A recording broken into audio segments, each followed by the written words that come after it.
Hola, buenos días y bienvenidos al proyecto IPG Patsala de español. Yo me llamo María Teresa Miramón y soy profesora visitante de la Universidad Jawaharlal Nehru en Nueva Delhi. Ahora nos encontramos en el módulo 8 del paper 10, que se titula La prosa y el pensamiento, el Lazarillo de Tormes. Antes de analizar la obra del Lazarillo de Tormes, repasaremos los antecedentes de la novela picaresca en España.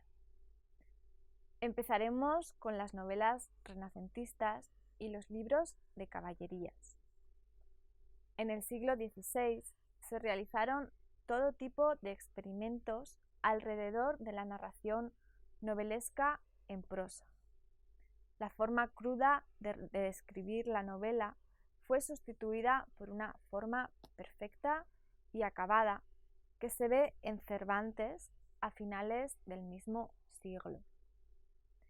La imprenta hizo posible la difusión de la novela de manera extraordinaria y contribuyó indudablemente a la popularidad de este género.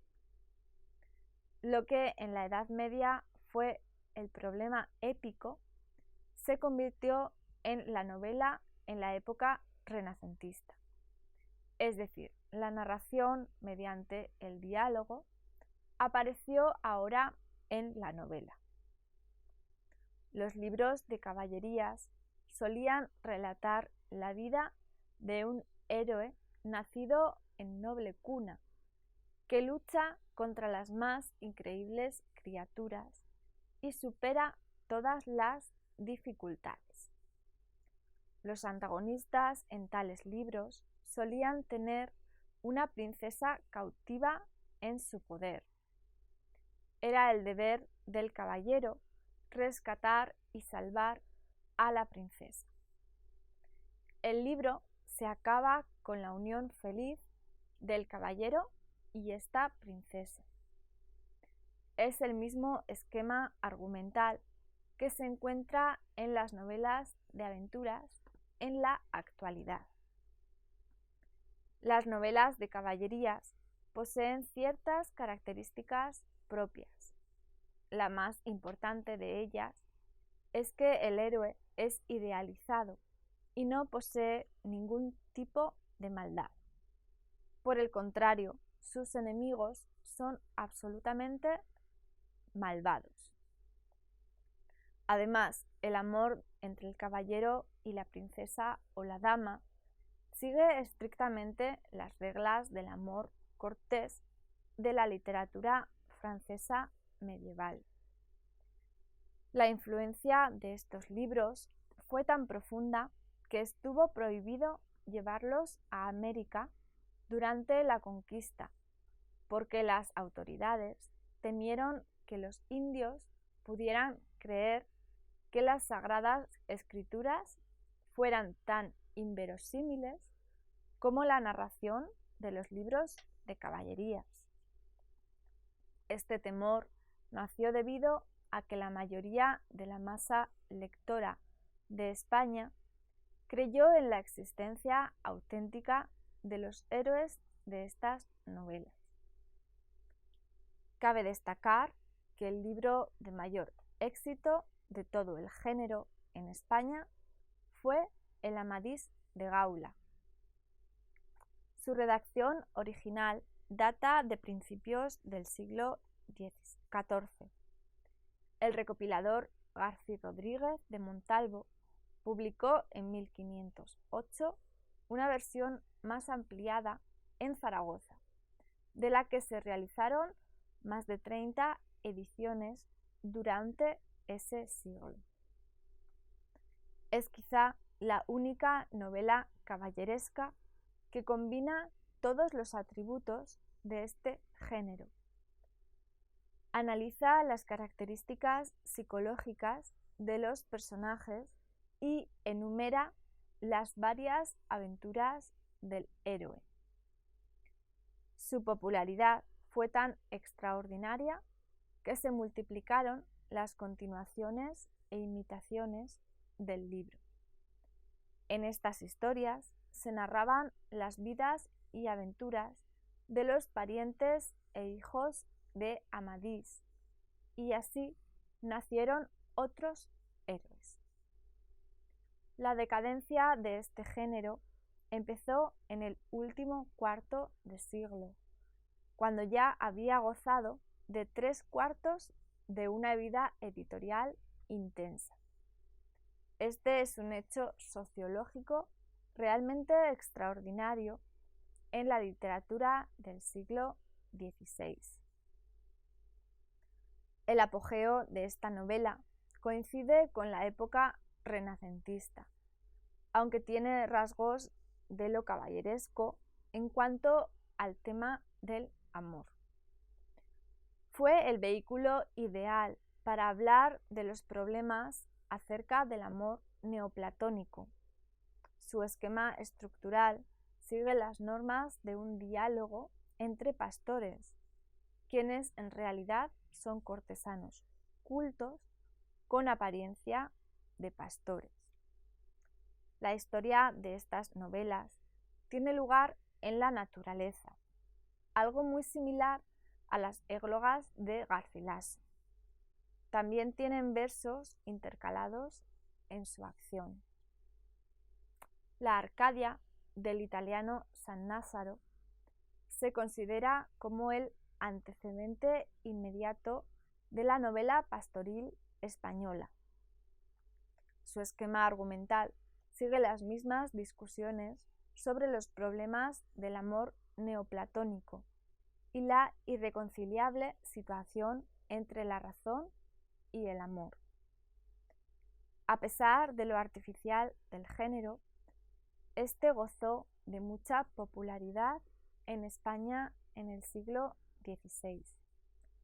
El primer libro de Cervantes, La Galatea, en 1585, también se enmarca dentro de este género pastoril.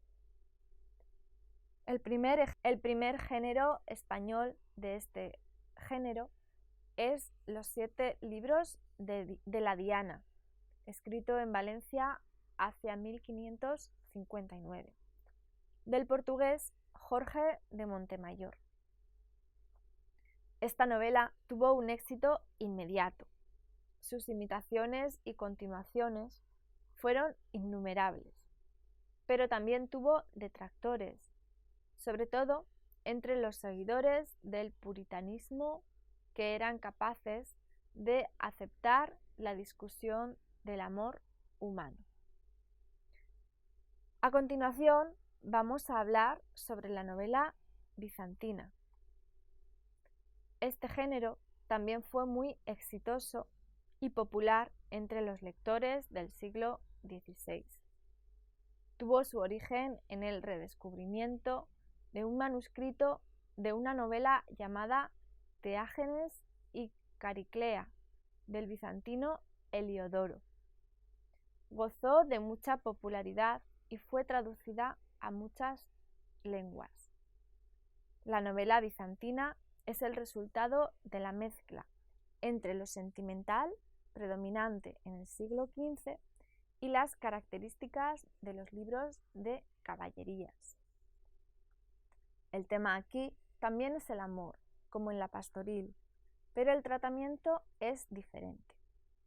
Los personajes se encuentran con todo tipo de problemas, pero el desenlace es siempre feliz y concluye con la unión de los enamorados. Este tipo de novelas no incluyen las largas digresiones sobre la naturaleza, como ocurría en la novela pastoril, sino que es un género con constante movimiento.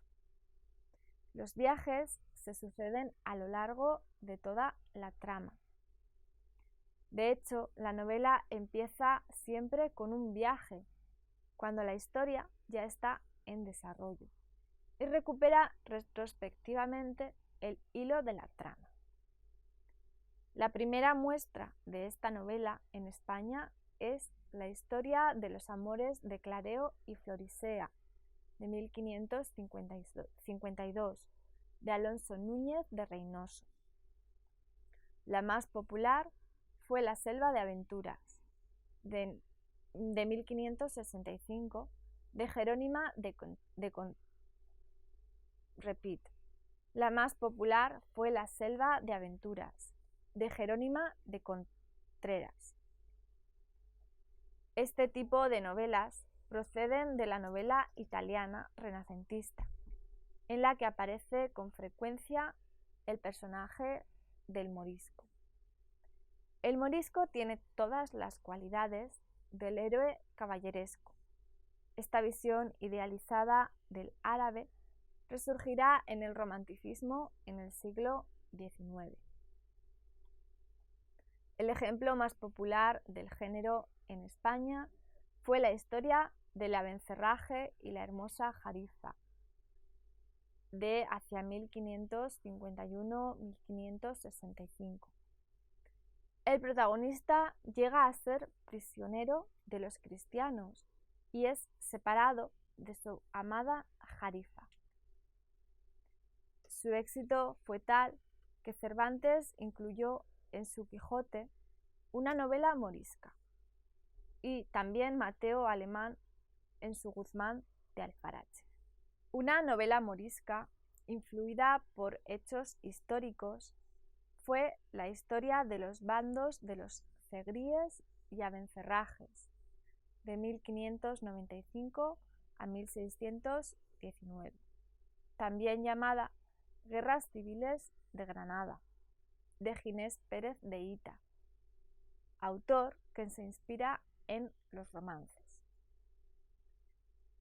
Tras esta revisión de los antecedentes, vamos a pasar a tratar el nacimiento de la novela picaresca. En concreto, vamos a hablar sobre El Lazarillo de Tormes. La novela picaresca es un género propiamente español, que tuvo mucha influencia sobre la literatura de otros países. Es el género novelístico que más puede conmover y entusiasmar al lector moderno.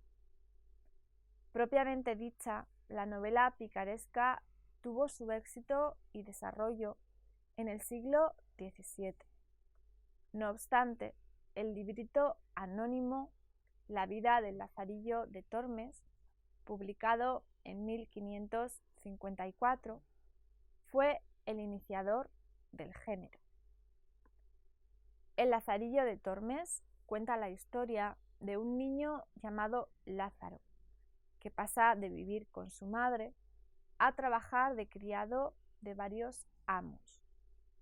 Entre sus amos figuran un ciego, un clérigo y un escudero.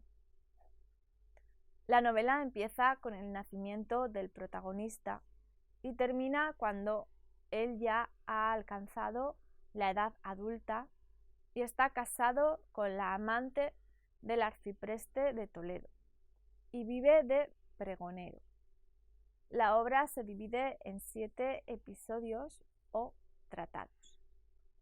En el primer tratado, Lázaro empieza a contarnos su historia. Vivía en Salamanca con su madre y su nombre, Lazarillo de Tormes, se debía al río Tormes, en Salamanca. Su padre había sido un ladrón y poco después su madre se casó con un negro. Tuvo otro hijo y puso a Lazarillo al servicio de un mendigo ciego. Así empieza la primera aventura del Lazarillo, que tenía que buscar comida para el mendigo y para sí mismo. Como el mendigo le daba poco para comer o beber, Lazarillo hizo un agujero debajo de la jarra del vino del mendigo y la tapó con cera, para beber luego todo el vino que cayera del agujero. Cuando el mendigo se dio cuenta de este pequeño truco del pícaro, le castigó brutalmente. Después de otros sucesos similares, en una noche lluviosa, Lázaro le dijo al mendigo que para cruzar un río tenía que saltar con toda su fuerza. Siendo el mendigo ciego, este saltó y chocó contra un pilar, y Lázaro se escapó antes de que éste se recuperara. En el segundo tratado, a Lazarillo solo le preocupa encontrar comida. Por eso llegó a ser el ayudante de un clérigo, pero este era muy avaro y Lazarillo solo comía bien durante los entierros. El clérigo guardaba el pan en una vitrina y Lazarillo, que siempre tenía hambre porque nunca comía bien, encontró su llave y por la noche solía comer el pan sagrado a escondidas. A su amo le decía que eran los ratones, que entraban por los agujeros para comerse el pan. Su amo entonces puso muchas trampas para matarlos, pero cuando esto no sirvió de nada, porque Lazarillo continuó comiéndose el pan, su amo empezó a tener miedo de que fuera una culebra. El Lazarillo, temiendo ser descubierto, se metió la llave en la boca. Una noche, mientras Lazarillo se comía el pan, se despertó el clérigo. Lazarillo se asustó y sin querer emitió un silbido con la llave que tenía en la boca. El clérigo dio un bastonazo en la dirección del sonido y así descubrió que el herido era el Lazarillo. Cuando éste se recuperó, se marchó de la casa del clérigo. En el tercer tratado, encontró Lazarillo a un escudero en Toledo. Al ver su vestido propio de la clase alta, Lazarillo aceptó ser su criado, pero cuando llegó a la casa de este nuevo amo, vio que no tenía dinero por el aspecto desolado y lúgubre del edificio. Además, siendo de la clase alta, el escudero no disponía de habilidades adecuadas para cuidarse o buscar comida por sí mismo. Entonces el Lazarillo tuvo que encargarse de encontrar alimento para ambos. En todo este episodio, el niño desarrolló gran simpatía hacia su amo, ya que en realidad este era un hombre honesto y sincero. El cuarto tratado es tan breve que solo tiene un párrafo. En él, el Lazarillo llegó a servir a un fraile de la Merced, a quien le gustaba andar tanto que Lazarillo no pudo quedarse con él por mucho tiempo. En el quinto tratado, Lazarillo empezó a trabajar para un bulero, es decir, una persona que emitía bulas o documentos religiosos. Pero el bulero era deshonesto y, en complicidad con el alguacil para obtener más dinero de la gente, anunció que el alguacil no podía morir gracias a la bula que él había vendido. La gente, al oír esto, se apresuró a comprar más bulas. Tal engaño desilusionó tanto a Lazarillo, quien, a pesar de ser ladrón, no podía aceptarlo. Dejó entonces el servicio del bulero. En el tratado sexto, Lazarillo trabajó para un amo que pintaba panderos, pero lo dejó poco después y empezó a trabajar para un aguador, con quien ganó mucho dinero. Después de 4 años, había ganado tanto que podía comprarse vestidos decentes. Entonces dejó de trabajar para el aguador. El séptimo tratado es el último de la novela, y en ella vemos a Lázaro trabajando de pregonero en Toledo. Está contento con su nuevo trabajo y el arcipreste de Toledo le sugiere casarse con una criada suya. Aunque la gente murmura que su mujer tiene relaciones inmorales con el arcipreste, este aclara todo y queda contento de nuevo nuestro Lazarillo. Los 3 primeros tratados son los más dibujados y sustanciosos del libro. Los demás contienen personajes no tan bien dibujados y el protagonista también pierde importancia. La trama ya no es tan coherente a medida que avanza la historia, pero en conjunto la novela tiene unidad estructural perfecta. Su estructura está tan bien tejida que si cortamos alguna parte, el libro no tendría sentido. Lázaro pasa por muchas miserias al servicio de sus 3 primeros amos. Sin embargo, en los últimos 4 tratados, su mala fortuna se reduce. Al final, llega a una situación de buena fortuna cuando trabaja de pregonero y tiene una mujer. Ha adquirido cierto escepticismo, resultado de las amargas experiencias que tiene a lo largo de su vida. En este libro no solo ha sufrido él, también ha visto a otros sufriendo en la sociedad. La novela es, pues, una crítica de todas las capas de la sociedad española. No es solamente una sátira social, es una obra en la que el autor da una visión cómica del mundo, de ciertos aspectos tristes de la vida. La novela es una crítica de todas las capas de la sociedad española.